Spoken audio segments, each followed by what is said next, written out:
Itu yang Desember kemarin nggak? Iya.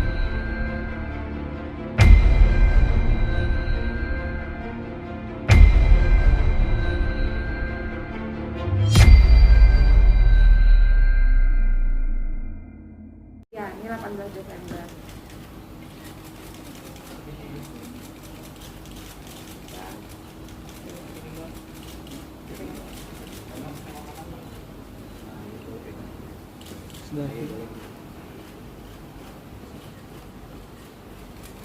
Ya, ini 18 Desember. Ini sekitar bulan Mei. Bulan Mei. 2019. Rambut saya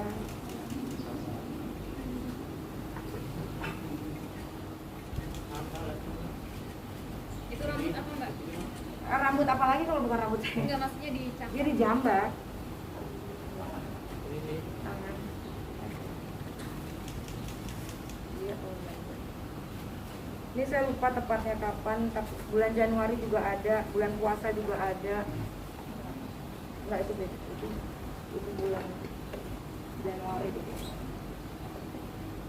Ini di sini lebam. Januari. Hanya wajah aja ya mbak. Ini tangan. Ini apa? Iya, rata-rata semuanya banyaknya di muka sih, muka, lengan, tangan. Kurang lebih seperti itu lah ya. Sering ya melakukan karya itu. Iya, Tahun bisa berapa? ya saya nggak mau ingat lah, ini aja juga saya sebenarnya kan buka memori lama jadinya. Dari tahun berapa tuh mbak? Iya, udah lama lah, udah lama dari saya awal nikah pun juga udah begitu. Cuma yang namanya memang Aska itu memiliki emosional yang tidak bisa dikontrol. Dan di Aska tahu sendiri itu kenapa dia seperti itu. Sehingga saya pun lama-lama ketakutan dan lelah gitu loh, karena saya pun juga selalu memaafkan, nggak ada masalah, ya udah saya minta tolong, bahkan minta tolong sama keluarganya, ibu bapaknya saya minta tolong, tapi ya tidak ada apa ya tindakan yang cepat gitu, sehingga akhirnya rumah tangga saya pun hancur gitu loh.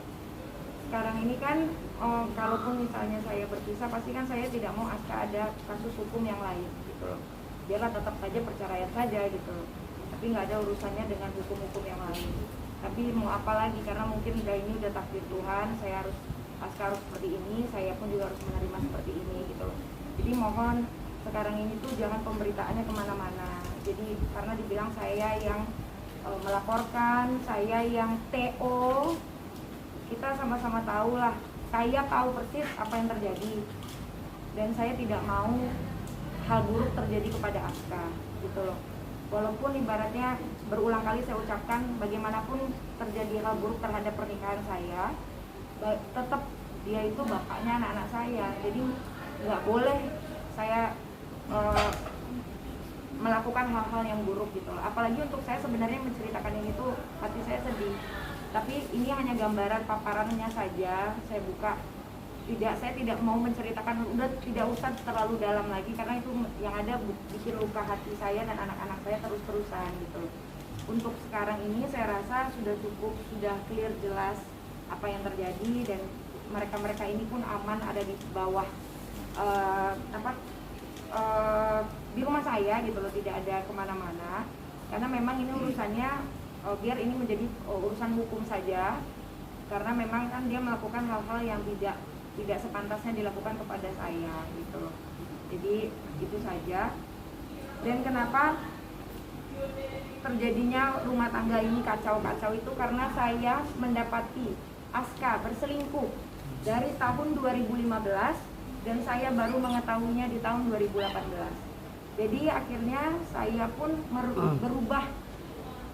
berubah perasaan pernikahannya itu langsung berubah, karena saya selama menikah tidak pernah sekalipun melakukan hal-hal yang tidak.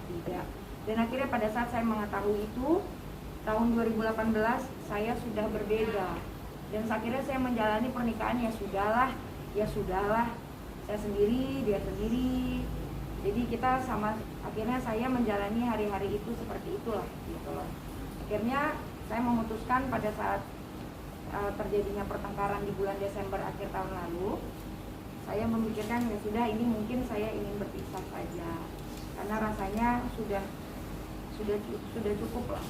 Dan almarhum ayah saya pun juga tahu itu di saat tahun 2018 dia mengetahui kalau saya tersakiti, dan dia sedih karena saya anak perempuan satu-satunya. Jadi saya sangat sedih semenjak itu ayah saya kesehatannya drop. Jadi tahun 2019 ayah saya pergi di saat dia sudah mengetahui kalau saya tidak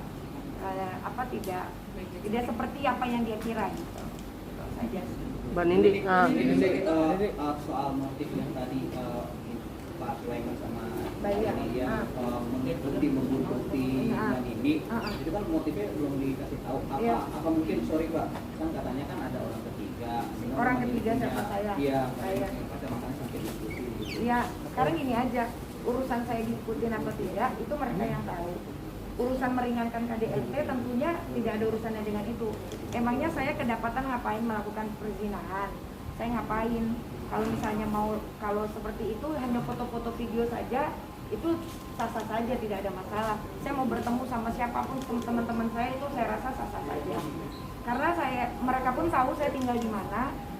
Mereka pada saat saya pergi dari rumah, mereka tahu saya tinggal di rumah ibu saya, dan habis itu saya tinggal di mana mereka tahu. Jadi saya tidak tutup-tutupin itu. Ibu saya pun juga udah pernah ke tempat saya, bahkan saya juga membawa anak-anak saya di saat kalau teman-teman wartawan pada datang ke rumah saya belum bisa temui pada saat itu. Nah itu saya pergi gitu, tidak di rumah. Jadi ini sudah Membantah ya, Mbak, ya? mengkonfirmasi belum sih Membantah. alasan kenapa adik dari suami Adik kakaknya bermain iya, kok. maksudnya kenapa dia melakukan maksudnya untuk surat-surat itu?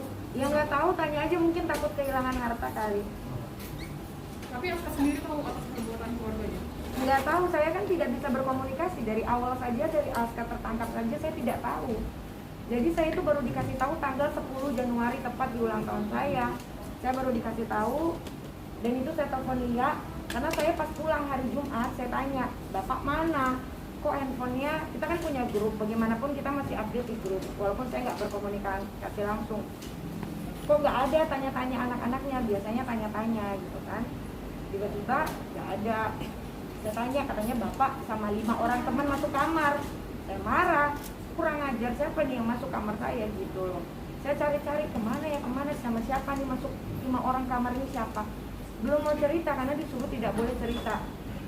Akhirnya saya paksa-paksa cerita, baru cerita hari pas tanggal 10. Kalau ternyata tanggal 10, 9 malam, baru dikasih tahu kalau itu polisi gitu. Jadi saya tidak tahu dan saya tidak bisa berkomunikasi. Awalnya masih bisa berkomunikasi, tapi tiba-tiba tidak bisa berkomunikasi. dia sudah berapa lama membuntuti ibu? Menjenguk saja saya ditolak, saya tidak diizinkan. Tapi saya begitulah kira-kira. Jadi gimana mau baik kalau tidak ada komunikasi gitu. Mungkin sebenarnya sih masuk bisa ya. Tapi bahkan kan buat apa-apa ternyata pernah berkomunikasi di pas dalam sana Bapak masih chattingan sama saya. tuh masih, tapi nggak yang sering sesering kemarin.